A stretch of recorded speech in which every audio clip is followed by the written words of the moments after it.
এগুলো। এখন বেগম রোকেয়ার কথা বলি। স্যার আব্দুল করিম তিনি বিলেত থেকে লেখাপড়া করে এসে কি করলেন, স্যার হইলেন, ভারত মহাদেশের মন্ত্রী হইলেন। হওয়ার পরে তিনি বেগম রোকেয়াকে একটা চিঠি লিখলেন। বেগম রোকেয়াকে তার ভাগ্নে চিঠি লিখতেছে যে আপনি যদি পর্দা বিরোধিতা বাদ দেন তবে কলকাতায় যে প্রতিষ্ঠান করছিলেন সেই প্রতিষ্ঠানটা আমি সরকারি করে দেব। তার ভাগ্না বেগম রোকেয়ার ভাগ্নে বেগম রোকেয়াকে চিঠি লিখতেছে যে আপনি যদি পর্দা বিরোধিতা বাদ দেন তাহলে কলকাতায় যে আপনি প্রতিষ্ঠানটা করছিলেন নারী জাগরণের জন্য সেই প্রতিষ্ঠানটা আমি সরকারি করে দেব। তার মানে বেগম রোকেয়া পর্দা বিরোধী ছিলেন। আচ্ছা, বাংলাদেশের মাহমুদা চৌধুরী নামে একজন রিপোর্টার, তিনি আমাদের ভারত বাংলাদেশের সর্বপ্রথম নারী রিপোর্টার।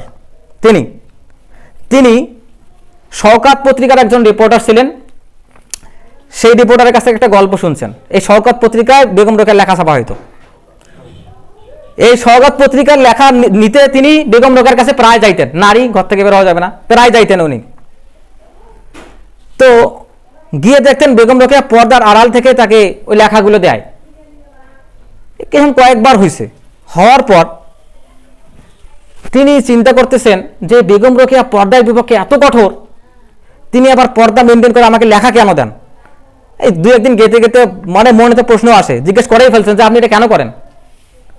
তখন তিনি ওই রিপোর্টারকে বললেন যে দেখো, আমি যদি তোমাকে এই বাড়িতে পর্দা মেনটেন করে লেখাগুলো না দেই এবং এই খবর যদি বাইরের মানুষেরা শোনে তখন তারা কি মনে করবে? তখন তারা মনে করবে যে বেগম রোকেয়া তো পর্দা মেনটেন নিজে করে না এবং তার বিদ্যালয়ে যদি আমরা আমাদের মেয়েদেরকে দেই সেখানেও পর্দা মেনটেন করাবে না।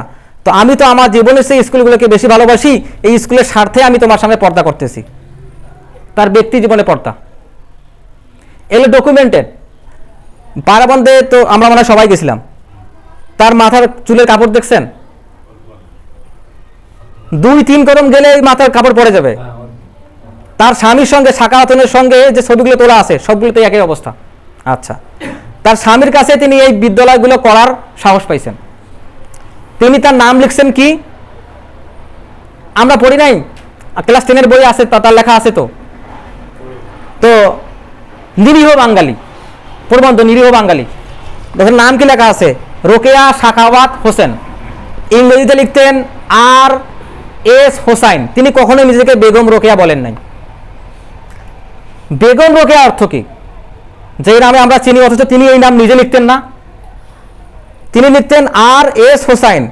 আচ্ছা, নিজের নামের সঙ্গে, মহিলারা নিজের নামের সঙ্গে স্বামীর নাম লাগাবে, এটা কি ইসলামী রীতি নাকি ব্রিটিশ রীতি? ব্রিটিশ রীতি।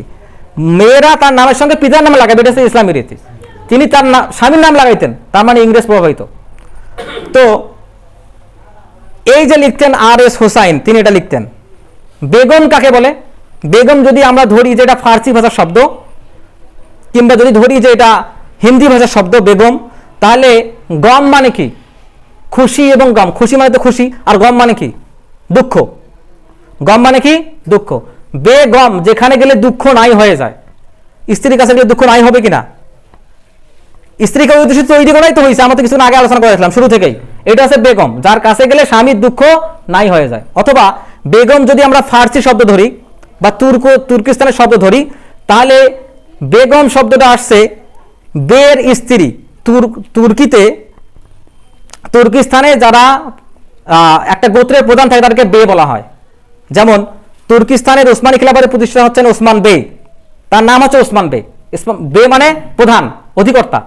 তো যিনি বের প্রধান স্ত্রী হবেন তার নাম হবে বেগম। তো আমরা যদি হিন্দি কিংবা ফার্সিতে ধরি তাহলে যার কাছে গেলে দুঃখ নাই হয়ে যায় তিনি হবেন বেগম।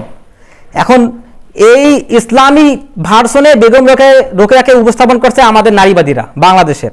তার নাম তো বেগম রোকেয়া ছিল না, বেগম রোকেয়া হিসেবে তৈরি করে আমাদের সামনে ফোকাস করা হয়েছে যে ইনি বেগম রোকেয়া ছিলেন। কারণ তার একটা ইসলামিক ভার্সন লাগবে বাংলাদেশের নারীদেরকে পথভ্রষ্ট করার জন্য। তিনি মুসলিম নারী জাগরণের অগ্রদূত ছিলেন না, তিনি মুসলিম নারীদের সতীত্ব হরণের অগ্রদূত ছিলেন। এবং তিনি কি বলছেন, ভগিনী বলে সমস্ত মুসলিম মহিলাদেরকে ডাকছেন যে এই পর্দার যে ট্রেডিশন থেকে আমাদের বের হইতে হবে। তোমরা পেশকের মতো আর কতকাল এই পর্দার ভিতরে থাকবা। তিনি বর্ণনা দিয়েছেন এইভাবে।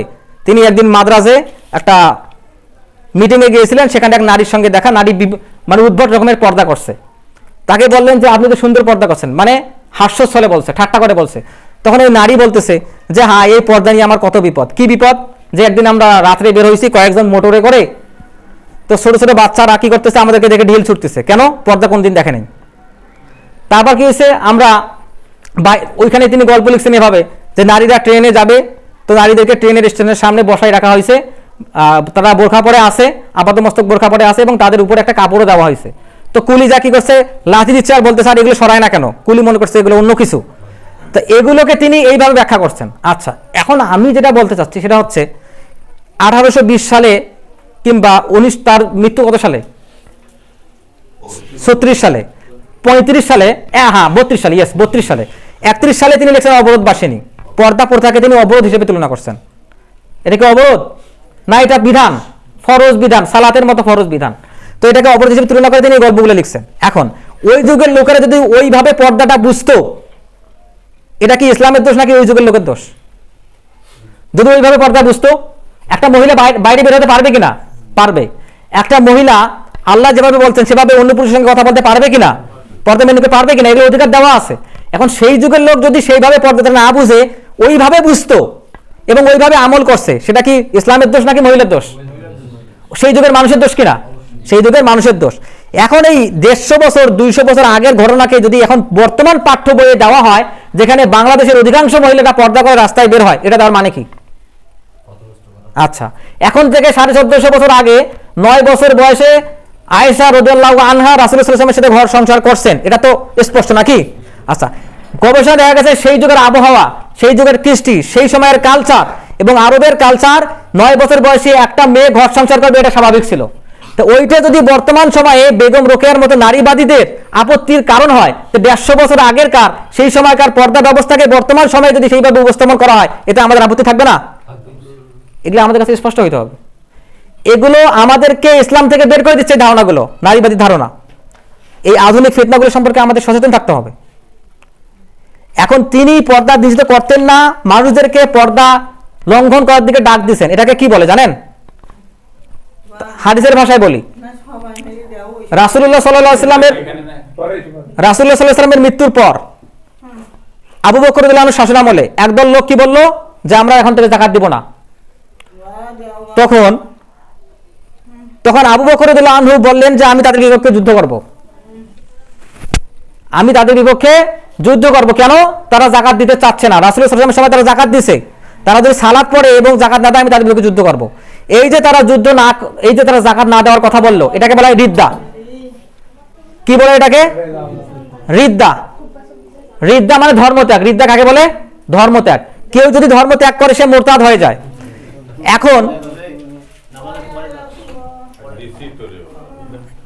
এখন কোন মানুষ যদি সমস্ত মুসলিমদেরকে ধর্মত্যাগের দিকে ডাক দেয়, তাহলে সেটা কি হবে? সে মুরতাদ হবে কিনা? এগুলো স্পষ্ট, এই বিষয়গুলো আমাদের স্পষ্ট থাকতে হবে।